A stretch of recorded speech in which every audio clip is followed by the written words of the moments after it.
This is Michael McKeon, a.k.a. Morris Fletcher, a.k.a. Chuck McGill. You know who I am. But it's time for Inside the Gilliverse with Eric Broadbent.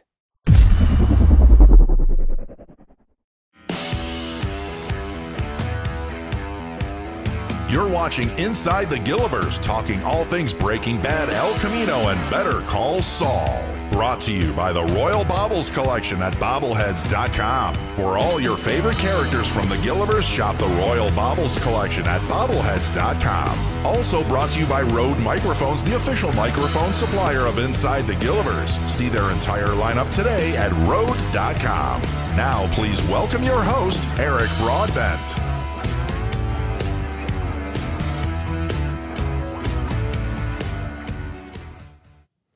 Good evening, everyone, and thank you for joining us for Season 2, Episode 17 of Inside the Gilliverse, where we talk all things Breaking Bad, El Camino, and Better Call Saul. My name is Eric Broadbent, and it comes with great pleasure to welcome tonight's guest.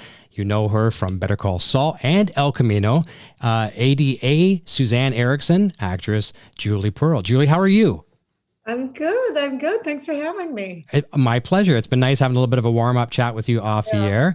It's fantastic. What a fun way to kick off a Friday evening and Mother's Day weekend. Happy Mother's Day to you and all the great moms out there. Thank you. What'd you get me? I'm still working on it. Maybe it might be a bobblehead, maybe. A bobblehead would be great. Or a Rode microphone. Okay, and a Rode microphone, we might be able to make that happen. Awesome. Well, it's very nice to have you here. And as soon as I mentioned you're coming on the air, a lot of people, they got some goosebumps and stuff like that. They really love the character. And, talking to Tom Schnauz, Tom was back on as a guest again after being our co-host for 10 episodes.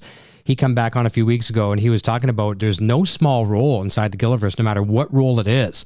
And I don't know what plans they had for ADA Ericsen when they introduced her to the scripts, but she's proving her worth on the show. And are you surprised and I imagine happy to see, being written again and again and again?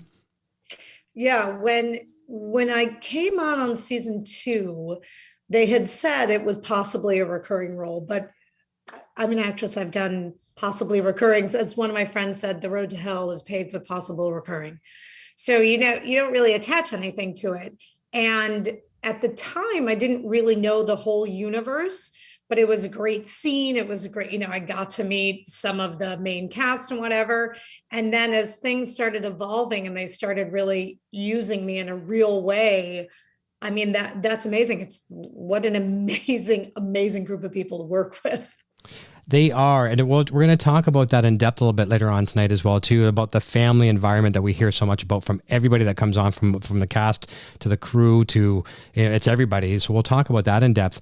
Are you doing anything this weekend for Mother's Day? I know different areas are, locked in Ontario. We have a pretty strict lockdown ourselves here, but where you are you able to do anything? Are you doing anything with the family that you know of? Or? Well, I have 2 teenagers. So all I asked was Sunday morning, no devices.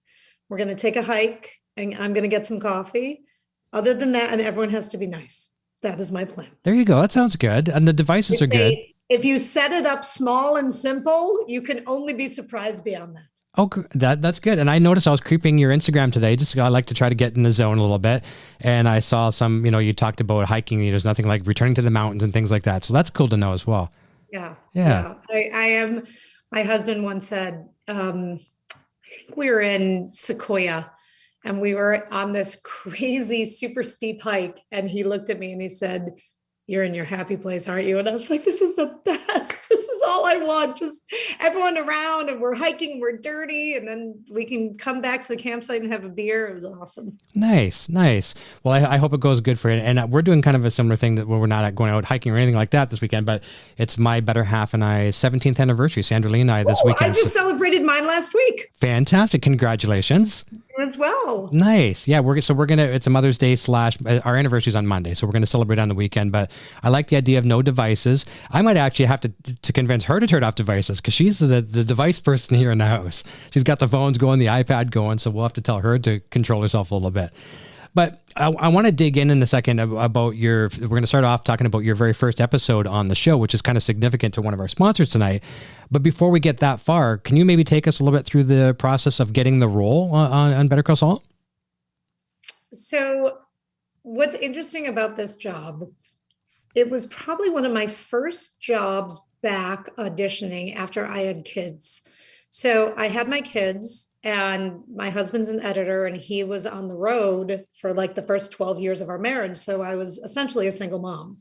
And so I kind of stepped away from all the other stuff that I did. I worked in arts education. I worked, in TV and film, and I really just focused on voiceover and commercial because they were short stints. They were, I could do it being essentially, a single parent. And then my kids got a little older and a little more self-sufficient. And I thought, okay, I think I'm ready. I'm ready to step back in. And one of the first auditions I had was for Sharon Bialy for this show. And I'm sitting in the waiting room, and I remember her coming up to me and saying, "Oh my God, Julie, it's so nice to see you." I probably hadn't seen her in 6 years. And she said, "What's going on? Where have you been?" And I said, "Honestly, I just took some time off to deal with being a parent and, having a family." And she said, "That is the best choice you could have ever made. This will always be here for you. And that is the best choice. And I'm so glad you did that for yourself." And I ended up sending her, I did the audition, and I was like, "Oh, it went well." And then I didn't hear anything. And I sent her a note, and I said, "I've been looking for the right card to say, thank you for validating my life choices, but that Hallmark doesn't make that card. So I just want to thank you. And, if not this job, the next one." And like 3 hours after I put it in the mail, she called and said I booked the job. Oh, wow. Yeah. Oh, that's fantastic. I really want to have them on the show. We talk about them as being like the secret characters to the shows, The greatest, truly, like when you say that certain casting directors are so actor friendly, I mean, that whole office, they just love actors. They respect it. They engage in it. They see it more than just the job. They are so supportive in everything that they do. Yeah. I can't wait to get the opportunity to talk to them and to give our thanks as well too. And I know I kind of speak on behalf of all the people in our chat, all of our friends, that watch the show every week. They're very thankful. If it wasn't for them, who knows who we could have playing some of these roles. I mean, I'm sure it would be good, but not to the level that we have from their agency. Again, I'm so impressed with, first of all, they're all theater goers, and so they take it to like the base element of what it is to be an actor. And I'm so impressed with who they are. And all three of them, they're people first. And that makes such a difference. Yeah, I agree. Well, playing in the legal profession on Better Call Saul, that's not your first time either. Like, Judge, looking at your IMDb, which we have linked, we're going to be sharing a lot of your links tonight through Sandra and her team there as well too.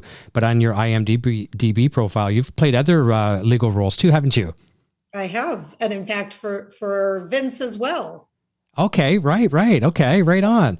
Yeah. And I know I don't know all the questions completely, the audio questions, but I know there's one talking about your husband coming up because you talked about him being an editor, and there's also one about the legal profession. So maybe what we'll do is we'll jump over right now to the audio questions, and then we'll come back to more text questions. So this first one here is from Karina, and I believe this one, actually I forget now. I totally forget.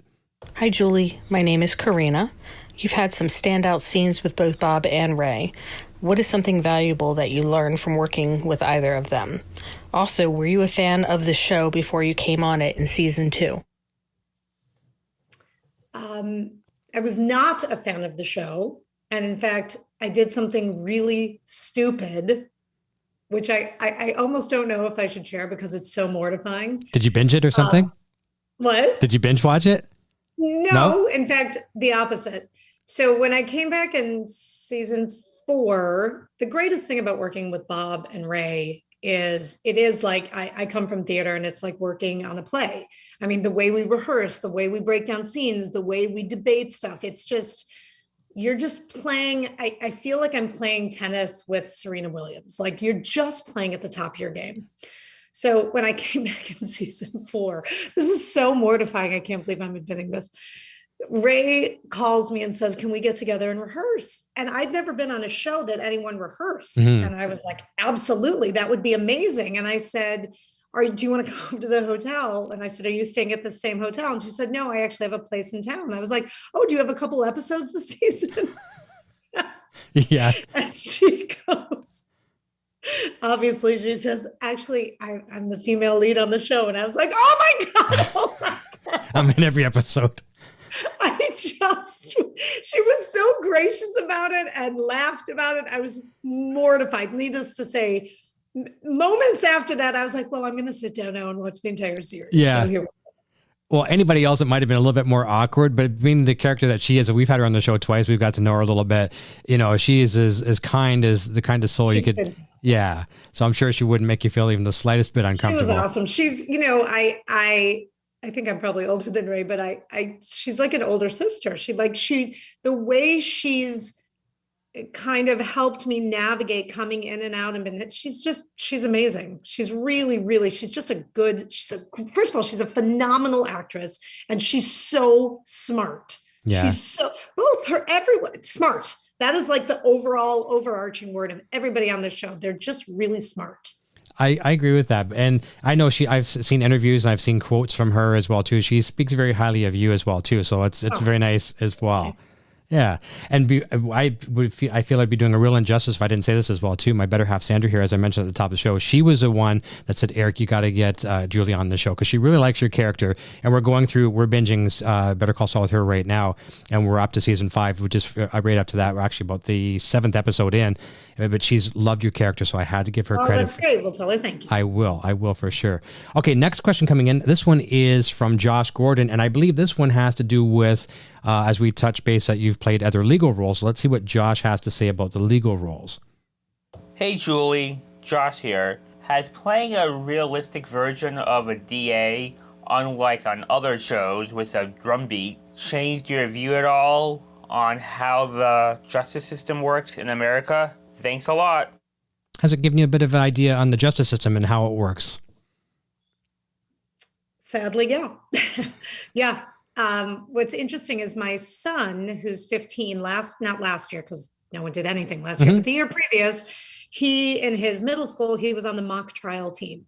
And he got really, really interested in law and trying to understand it. And looking at some of the scenes, looking at especially the thing, Ray has a line, I think it's Ray's line in season 4, where she talks about it's not equal justice when I'm going hard on Huel, but someone the 4 other cases she presented, I didn't go as hard on. She's like, where is the equal justice? And, you know, especially with the world we're living in now and what has happened over this past year, it has become so clear to me that the justice system, the naivete that I came into it with is no longer so. I realize that it is manipulated. You can manipulate it. And that's so disheartening. Yeah. The deals are being made, you know, in the hallways and yeah. Yep. I don't know if I'm allowed to mention other podcasts, but go ahead, please. Go ahead. I think it's season 2 of Serial, or maybe it's season 3 of Serial. They do a year in the life of a courthouse in Ohio, specifically to try and make it a nondescript courthouse. It's not a big city per se, but it's not rural. It's just sort of a generic courthouse.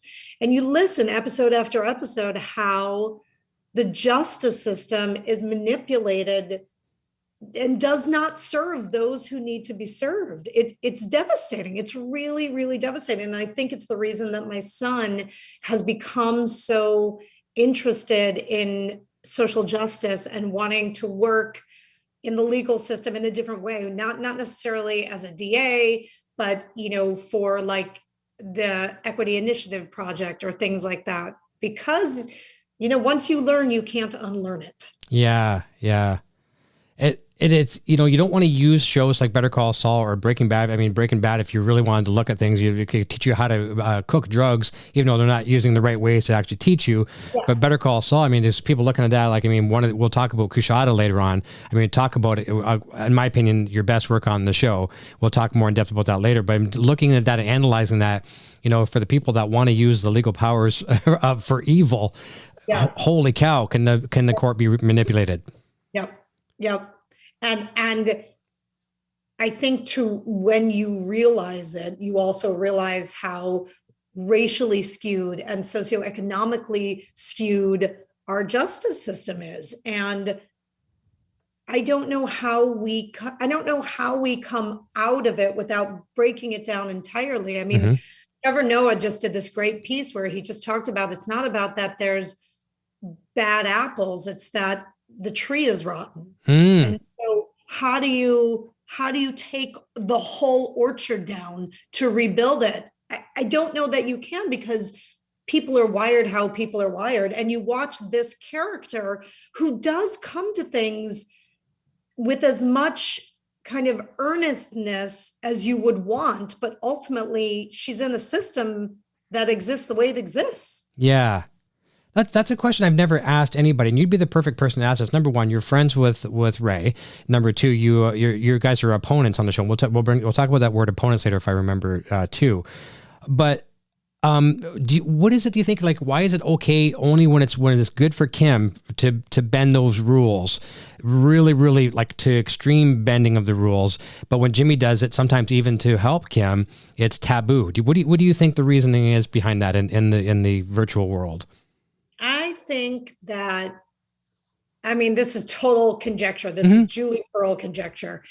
I think Kim, the character of Kim, has this dichotomy in her makeup, and she feeds it by being as altruistic in her face forward legal profession.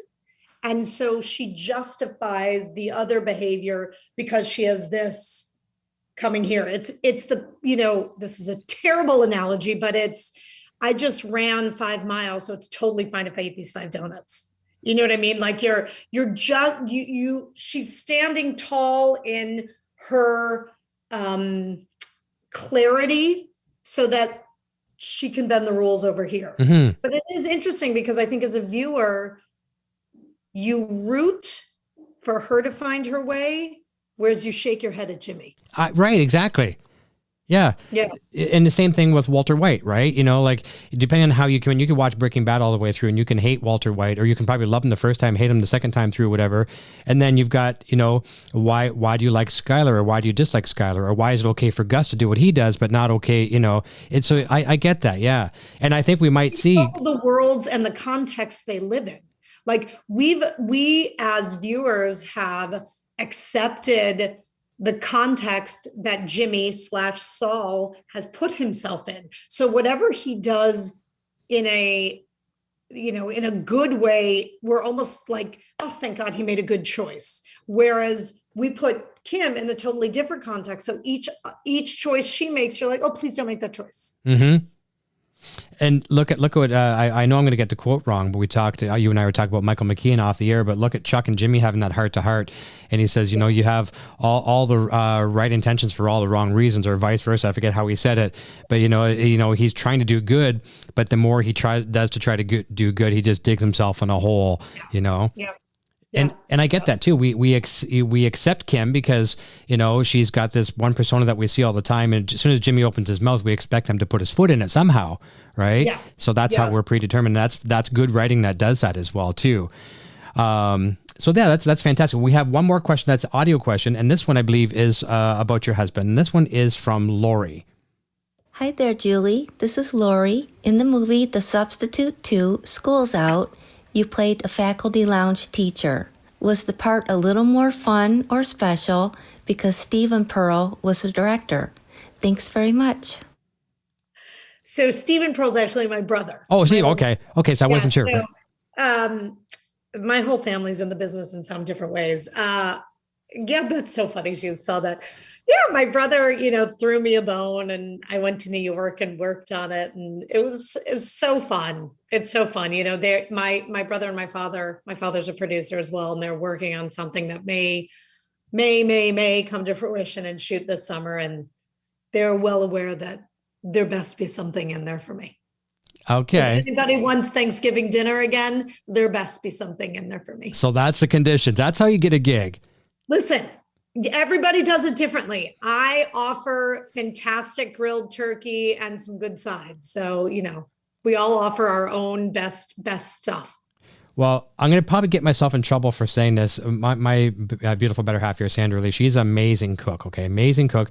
And unfortunately, she doesn't get to eat the things that she likes, as like she used to like, because she got diabetes, diabetic neuropathy, and she's curing herself of a lot of that. But man, can she cook? And there's a particular thing that she uses with turkey. But I want to add, this is a good time to ask a question. Tom Schnauz kind of coined this answer here. In the Gilliverse, this imaginary place where we take off in a rocket ship every Friday night too. We go into this Gilliverse that contains all of Vince Gilligan's. I almost did a what do you call it? Pig Latin there. Yeah. Anyways, this imaginary place we go to, it has a smell, and it smells like this and smells like this. And we ask each guest each week, what does it smell like there? So it's a 2-part answer. It's this and this. What would you think does it smell like in the Gilliverse? Oh my God. I kind of think it smells like smoke, like cigarette smoke. Okay, that's okay. This Okay. Was that wrong? Yep. Okay, and you got one more. I think it smells like cigarette smoke but like really good coffee too. Okay, I like that. But it's incorrect. There is a correct answer, and it's bacon and fear. Oh. Yes. So bacon and fear. My first guess was Coca-Cola wood. Jimmy really wanted this desk, and I don't even know what my other answer was, but one of our fans and friends, Arctic Sakai, she is in the chat. She went through and watched every one of our episodes, and I haven't asked it every single time. I forget, and I always like to ask it, but she took the clips and assembled a video, and it's on our channel. We've had we had Tina Parker on, Francesca, just a few episodes back, and she's like, fear and regret. No, a cigarette smoke and regret, I think it was. Oh, there's just so many good ones. That's a good one. I mean, you also could have said it smelled like, rotisserie chicken. Yeah. It work too. Yes. Yeah. Right. Yeah. Las Polos. Yeah. Yeah. Las Pollos. Is that? Yeah. Pollos. I think it's the proper pronunciation. Yeah.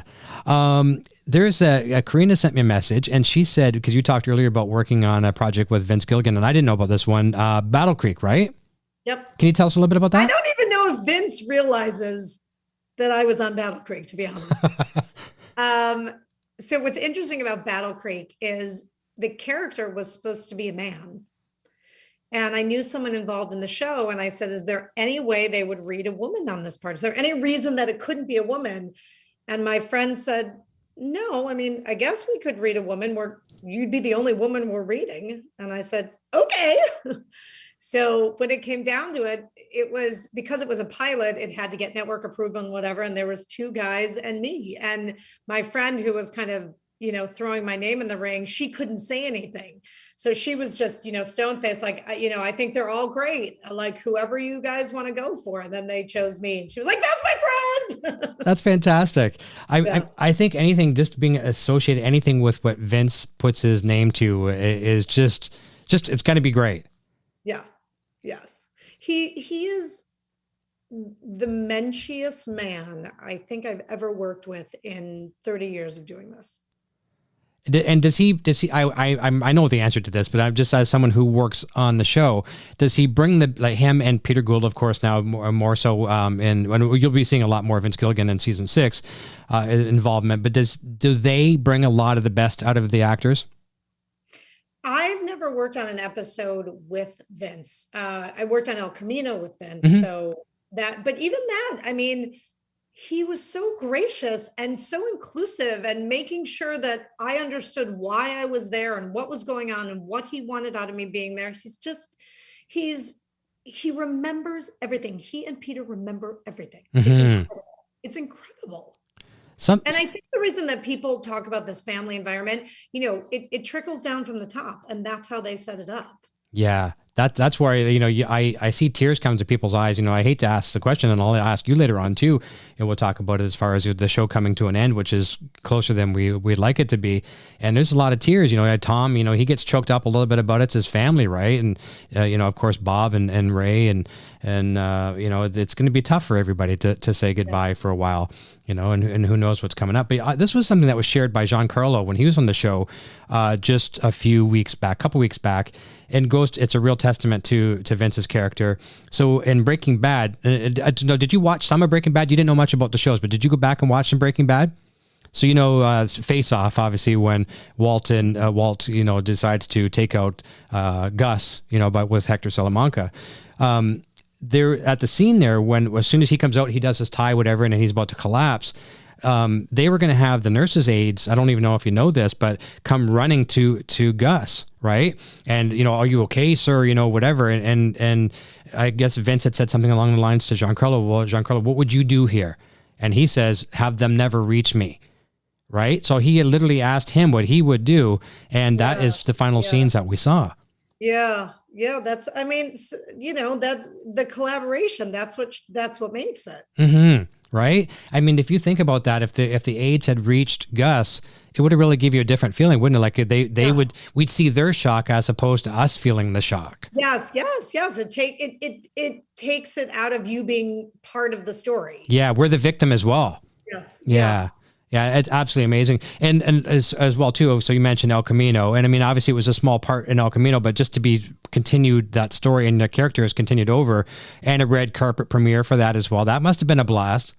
That was so fun. I mean, the whole thing was so fun. I remember when Sharon called me and was like, Vince wants you to come do something. I can't tell you what it is. And there's not really going to be much. Would you be willing to? I said, if Vince Gilligan called me and said, would you run naked around the kitchen? Unless there was a really good reason not to, my answer is yes. Exactly. Yeah. Now, you know what? I hope Tom Schnauz doesn't have that same answer. I hope. No, I don't want to see that. And because Tom would do it. Tom would do it if I asked him to do it. So yeah. So we don't want to do that. I think that's it for all of our audio questions. But one of the things I wanted to bring up, people probably saw these bobbleheads sitting behind me here. Your very first episode, season 2, episode 7, Inflatable, which was a phenomenal episode.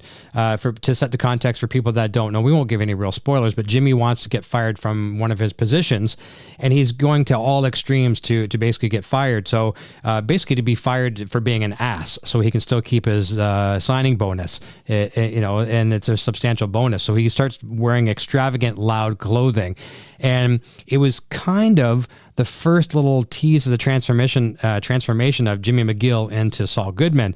So our friends at bobbleheads.com, who are also our show sponsor here, they just released this today. So this is a world exclusive. I showed you off the air, but this is the Saul Goodman bobblehead. I'm showing it to the right camera here now. And these are available right now exclusively, only right now, at the Breaking Bad store in Albuquerque. So we have links to that, and Sandra and her team are going to be sharing those links as well too. But it's very, so go get them there, and then eventually they're going to be available worldwide everywhere.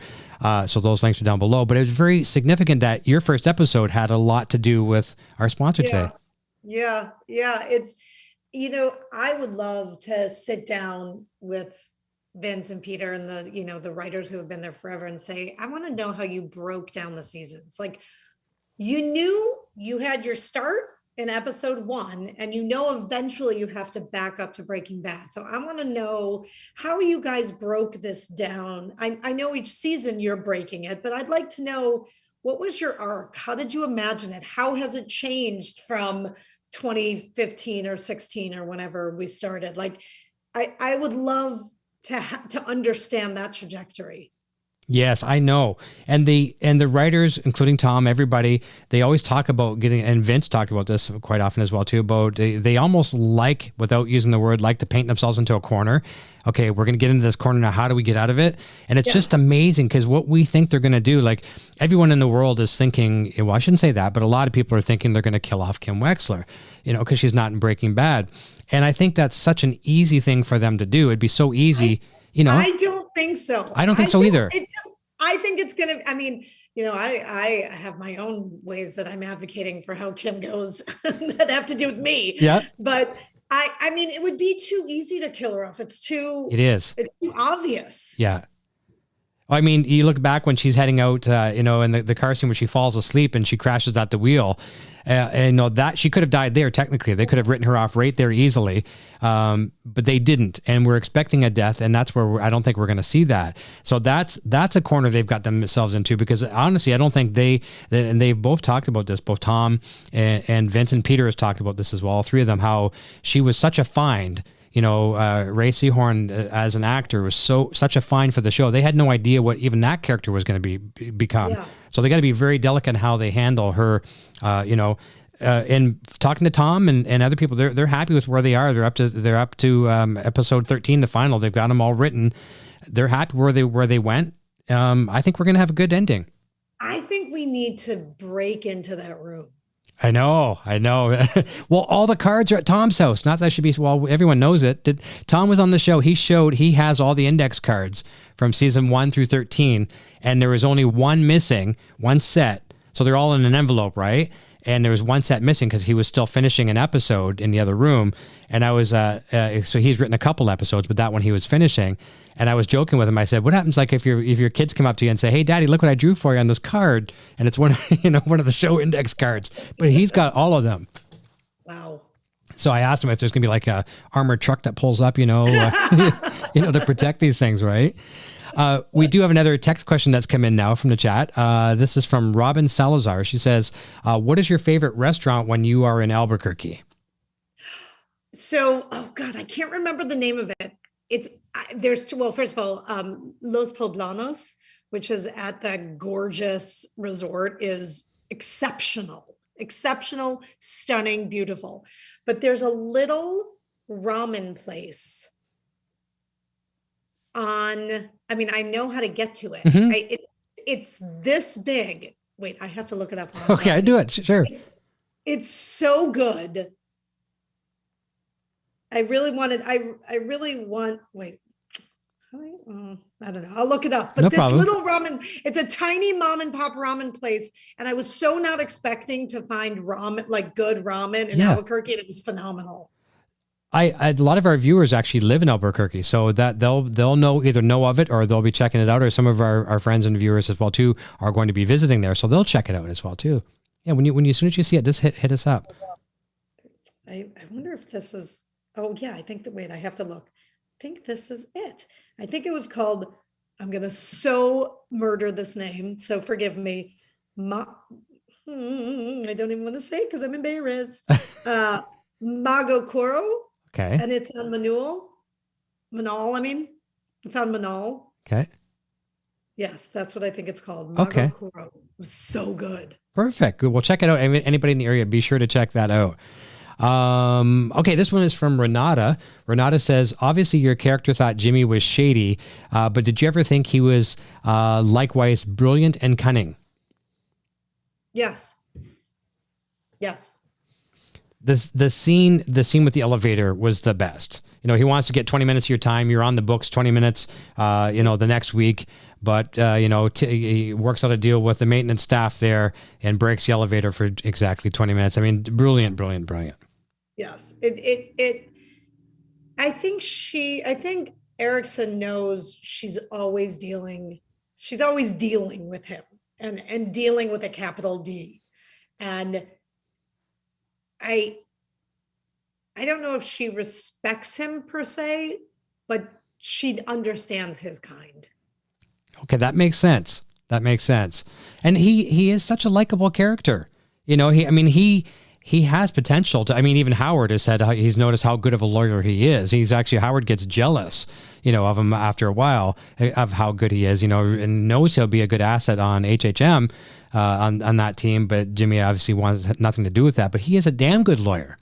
Yes. That's the worst part of it. He can worm his way and back to what we were saying. He knows how to manipulate the system better than anybody. Mm-hmm.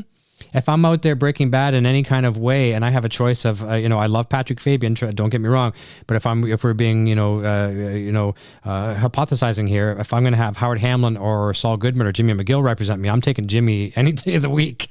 Yes. Well, first of all, you'd save a lot of money. Yes. So I exactly. But yeah, he's going to find the loophole and he's going to exploit it to the grayest area, you know, when they're talking about all that stuff with, oh my God, I just totally forgot the name, with the, you know, the land deal. With Mesa Verde. Yes, thank you. Yep. Woo! Yep.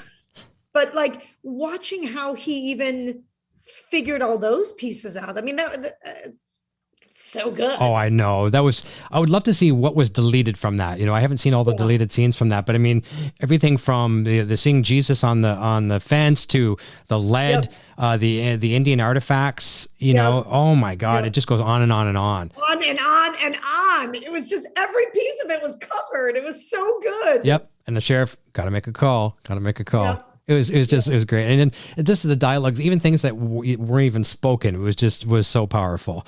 Yeah. Here's a really good question. This is from the Vivid Kiwi. He does a really good YouTube channel with a lot of theories. I really like that channel. And this, obviously, we're just theorizing here. Is ADA Ericsen potentially interested in catching Jesse Pinkman? What do you think? I don't think it's a theory. I mean, when you think about El Camino, that's why she was there. Yeah, exactly. Right. Yeah. He escaped. He's a surviving. She was the DA at that point. Yes. Yeah. That's right. Yeah, she got a promotion. Yes, that's why she had the fancy jacket. If this was an ADA, she wouldn't have had such a fancy jacket. Yeah. So she'd be a little step up above eating the chips like Peter does from the vending machine, I assume, right? Did you have nicer chips? So much better. So much better. Yeah. Peter shared a story with us. You'd be privy to this, of course, but he was saying one particular scene. I forget which one it was. I think it's where Jimmy's video crew there, you know, drama girl and sound guy and everybody, they were coming to the courthouse, and he's got his new business card, whatever, and Bill Oakley's walking down the hall, and he's got a bag of Fritos, something like, I think it was Fritos, and he takes a couple bites, whatever, and they had to do so many takes, and each time they had to give him another bag of Fritos because he had to physically rip the bag open. Yeah. So at the end of shooting, he must have had probably, you know, half a dozen or not more bags of these Fritos. So the props department gave him a whole bag after dumped all the open bags, and he took all these Fritos home. He goes, I was so sick of Fritos by the end of that shoot. But his character, I mean, you just love him. You know, coffee's tipped over in the coffee machine. I mean, when he gets a chance to have a real burger from Jimmy, it was like you and I going out for a steak or something, you know? Yeah. Absolutely hilarious. So it's good to know about that as well, too. So let's talk a little bit about the family environment. We're going to kind of go back a little bit. You know, everyone's talking about this umbrella of things that Vince has done. And you found the same thing you find, like, that everyone's like family there? Oh, God. I mean, it is the best job I've ever had, for sure. Because Michael came up to me 2 seasons ago, and we, you know, our worlds don't meet. And he's like, I've been wanting to meet you. I think your work is so great. And, you know, he's like the major character of the show. Mm-hmm. I mean, it was so generous of spirit.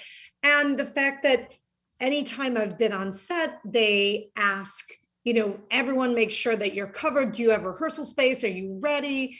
And just everybody from like whoever's running craft services to hair and makeup to wardrobe. And I do think it's because it's been the same crew and everybody's involved. There's just no one who doesn't matter. And I think that's incredible. And I think everyone is a fan, even though they're employed, they take a paycheck home. They are fans of the production. Yes. And I think a big piece of it comes from the writing is so good.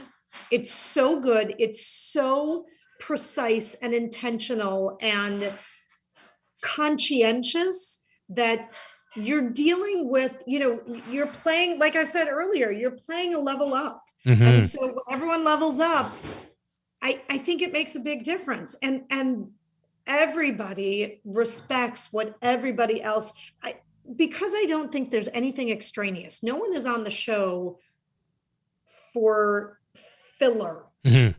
So everybody makes the whole world exist. And so I think that creates that kind of familial feel that you feel like you're part of something. And I agree with you 100%. And I'm just, I'm sad to see this thing come to an end, but I'm also very happy for the writing staff as well too, because they're so good. I know that there's going to be a lot of productions blessed with some really, really good talent. And that's something I was talking to my better half Sandra about the other day too. The women involved in Vince's productions, it's a very, very, very powerful organization. And I mean, that's from the writers and from the writers' room to cast and crew such as yourself, cast on the screen. It's a very powerful female-dominated place. Yeah, and it's good to see. And what I think is going to be hard for all of us who've been involved in this in any way is when you step into the next job. We all now have kind of this expectation of how you should play, and unfortunately, all of Hollywood doesn't work like that. I know. I mean, it is a real gift. It is a real gift. And also, just like you said, the way the women in this world, both on camera and off camera, are held in esteem without being precious. I think we will all have a moment of, I don't want to leave the cocoon. I know. Yeah, I don't think you can find a weak woman on the show. No, you can't. I mean, I certainly would not want to cross Ericsen's path. I mean, seriously, I'd be like, sorry, I'm sorry. I just wouldn't. I would not. There's strength there, and it's nice. It's admirable. And I think we've had we've had both Jennifer Hutchison on the show, and we've had Heather Marion on the show, both responsible for some incredible episodes. And, it's, women in the workplace in the writer's room sometimes. I have another good friend, Glenn Mazzara, who was big with Walking Dead. Obviously, he was a showrunner there for some time.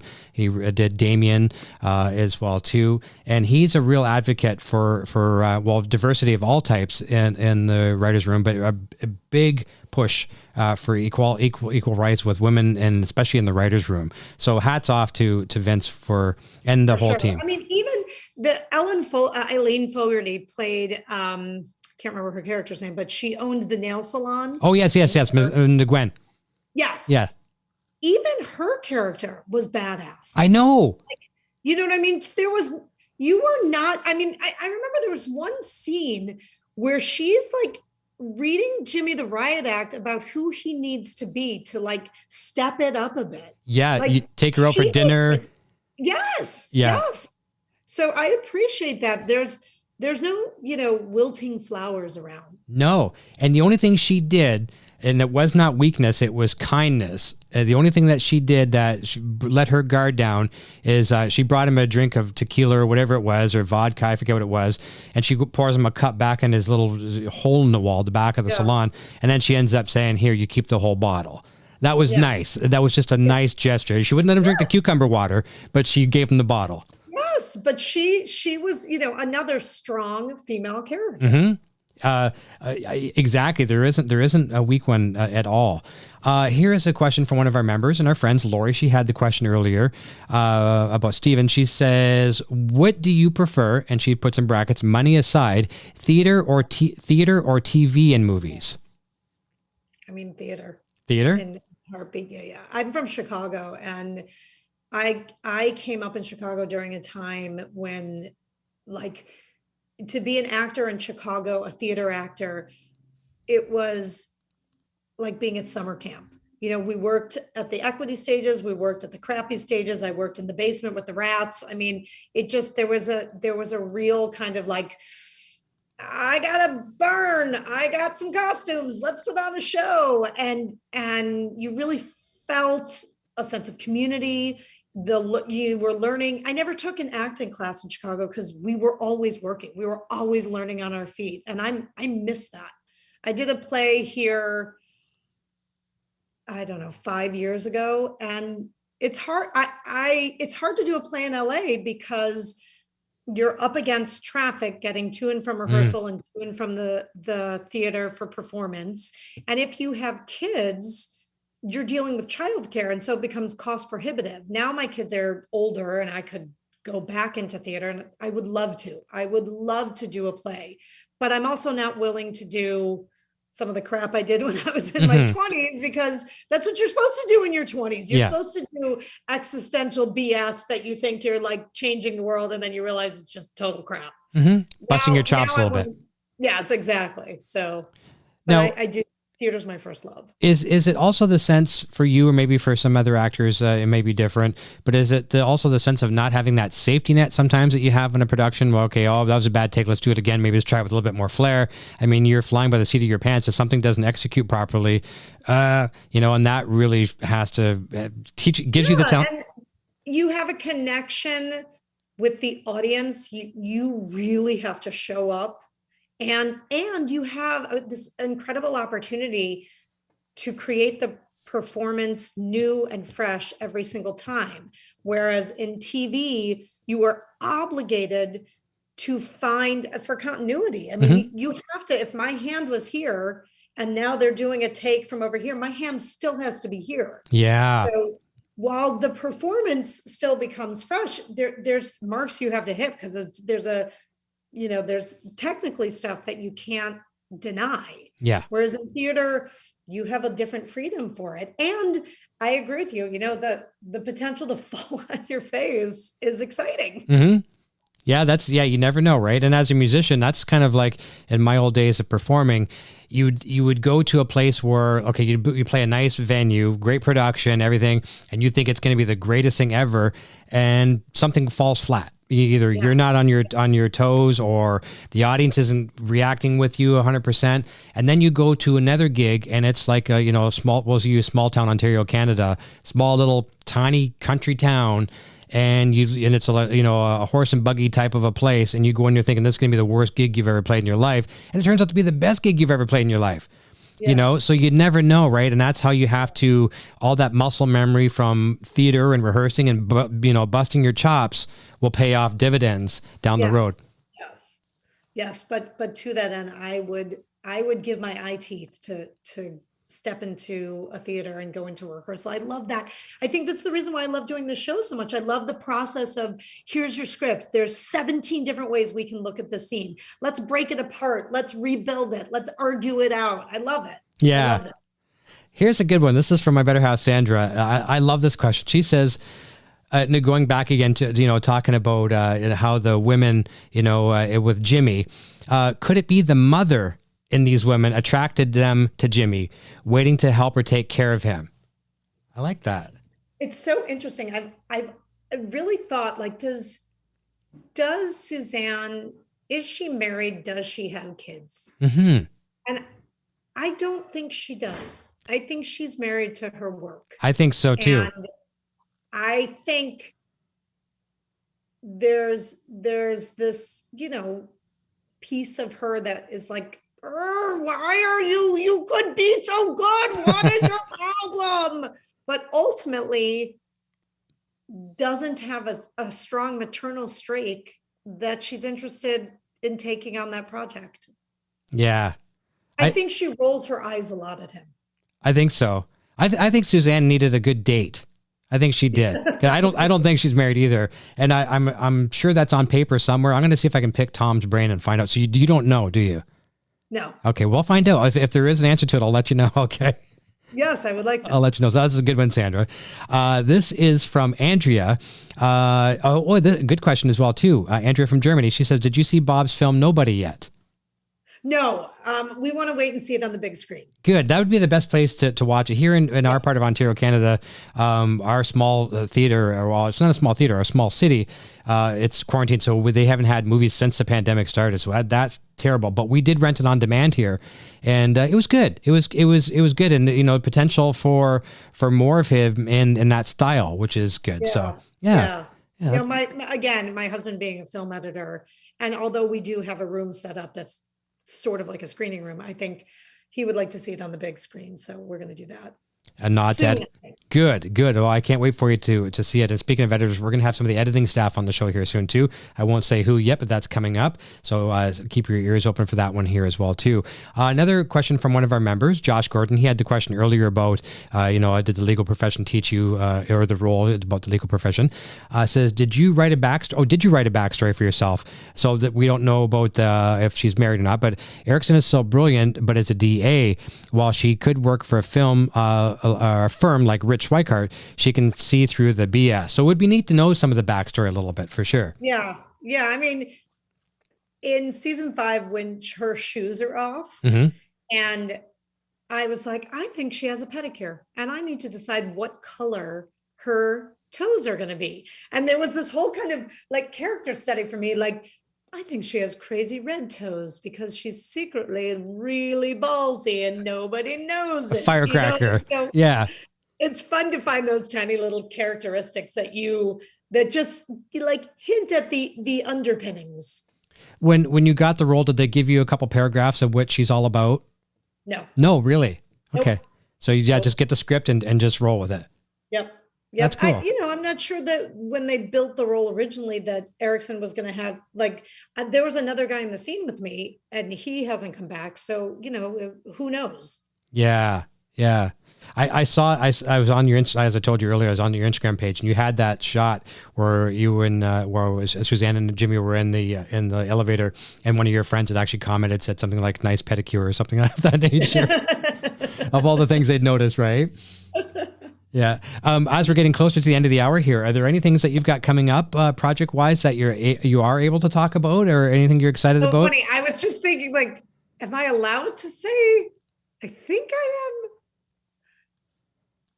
I just worked on, I did an episode of Generation, which is on HBO Max.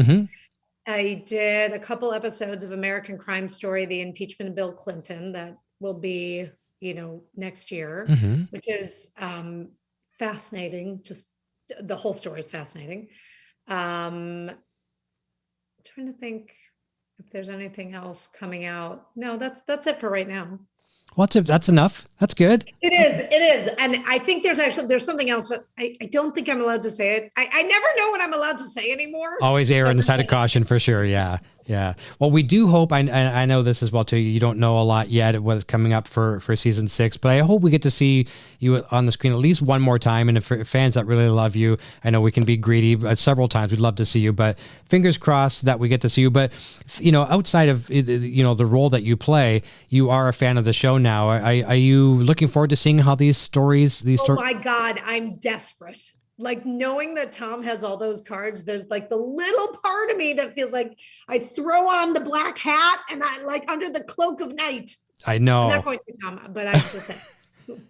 No, for the right price, I have Tom's address. I do have his address, but no, I can't be bought. I'm just kidding. I know, but no, I'm so curious. I know. I'm really looking forward to it. I mean, we've got some big eyes on a few people for sure. I mean, what's going to happen to Nacho? Nacho's dad, Lalo, and of course, everyone's fear, Kim Wexler. But I mean, I think, actually, maybe we could go back and we talked about theories earlier. Kim's really enjoying this hell-bent for leather, shady stuff. Who knows? Maybe some of that shady stuff gets her into some trouble that she can't get out of. I think Ericsen should get her disbarred. I don't know why they're not asking me for storylines. She could do it, right? She could certainly do it. I mean, she showed zero fear, when back in the Kashada episode, walking in with a team of assistants, I don't care.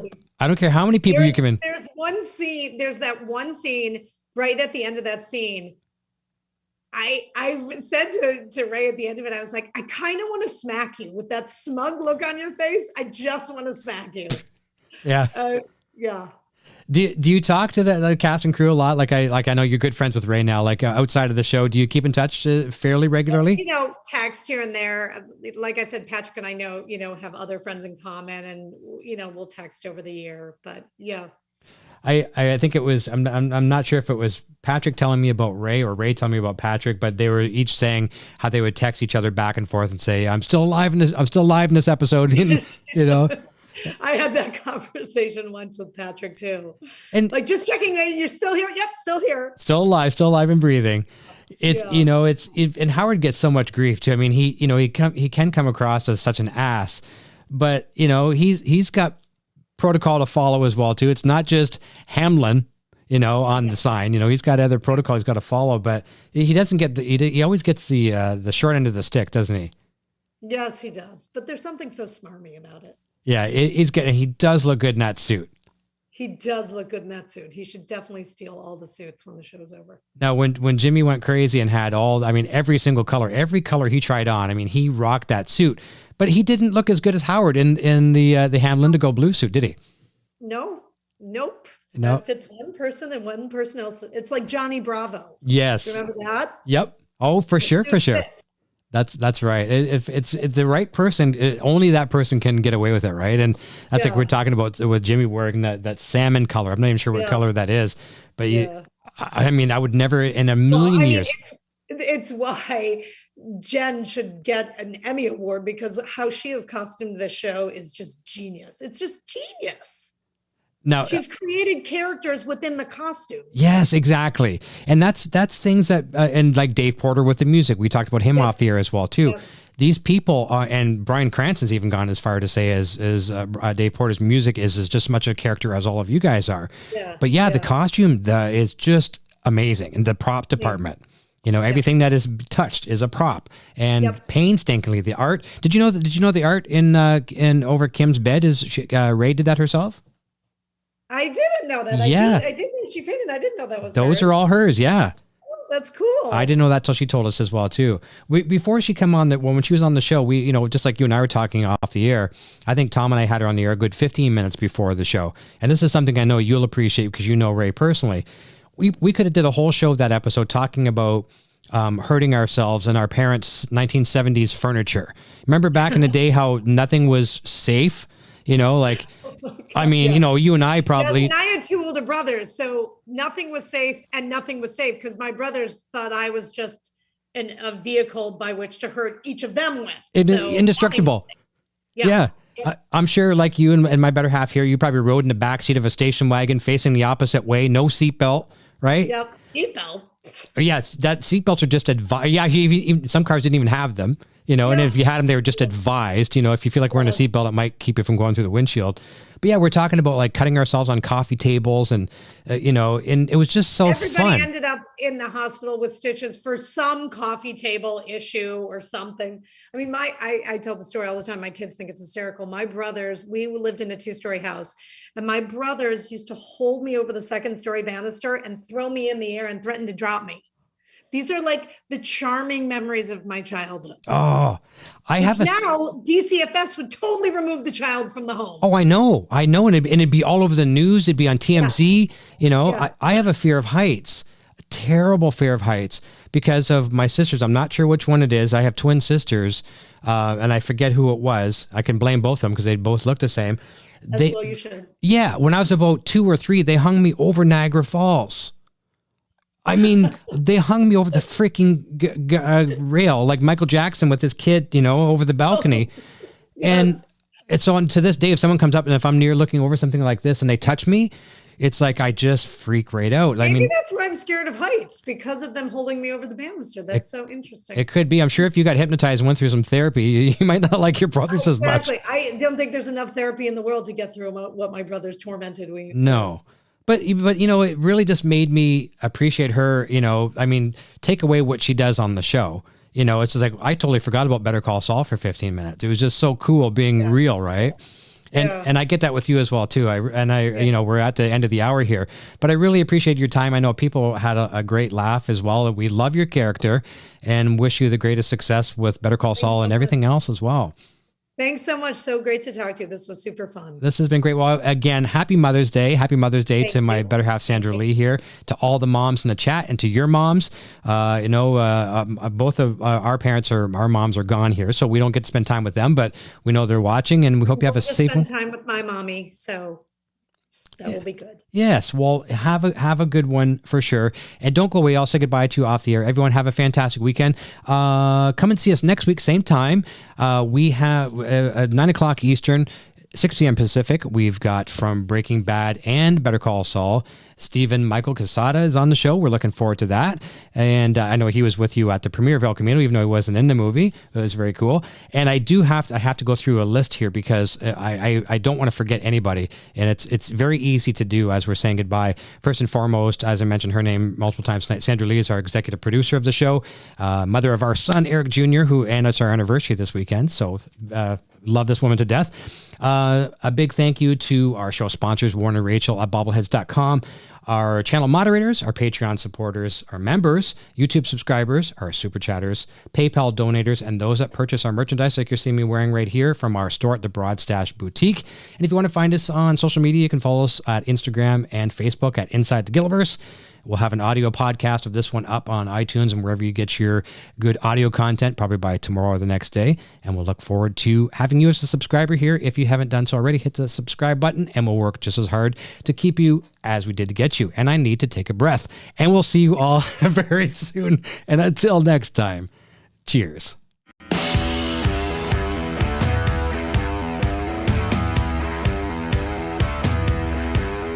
Thanks again for tuning into Inside the Gilliverse with Eric Broadbent. Be sure to check back each week for more great discussions and interviews with cast and crew from Breaking Bad, El Camino, and Better Call Saul. Please like, subscribe, and share this video with your friends.